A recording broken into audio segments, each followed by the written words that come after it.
这就是这棵树啊，然后这个是一个品茶广场，在这边做一个品茶广场啊，然后昨日议员许树霞、庄文彬及县长林明珍到鹿谷银杏森林会勘，了解景观平台的施工进度。目前工程已申报开工，预计5个月后就可以完工，届时将可望改善银杏森林的观光品质。林明珍县长表示，是做高架景观平台及步道等设施，可兼具观景与停车功能，相信可以有效舒缓该区停车空间不足的现象。为了让观光客能够更加的便捷的欣赏银杏林，所以我们在这边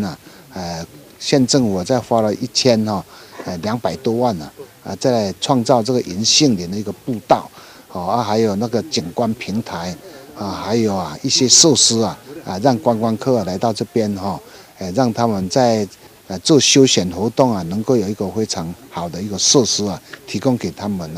来方便来参观所以我们县政府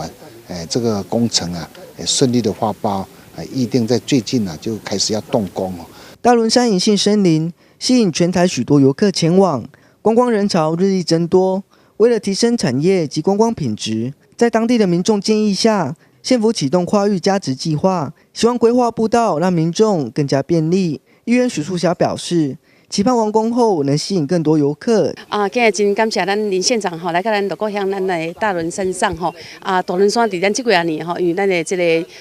旅游人口越来越多因为稳定的风景真正是非常的美丽，非常的水，再加上咱在地咱稳定嘛真侪咱的农民在出入所以在这个银杏森林这大位伫假日的时候，或者是讲咱的满地时候造成讲真大的一个塞车问题，所以县长体恤到我们地方的一个困难处所以特别向我们的那个交通部观光局要到1200多万的这个经费，所以今日嘛会同咱的船长甲咱的代表